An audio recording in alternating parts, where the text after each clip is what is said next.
Hey guys, welcome to our channel. So in this video I'm gonna show you how to upload video in product section. So simply in order to do this, just you have to visit your product option.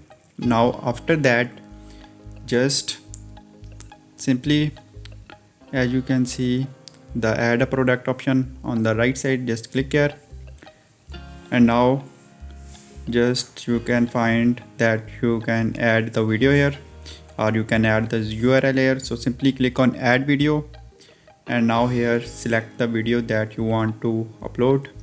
Simply I'm going to my storage and select the video that you want to upload. Simply after that click on open. So here you can see our video is being uploaded. So simply you can also add the YouTube URL or your custom website URL here. So this is very easy method to upload a video. Just add the URL here.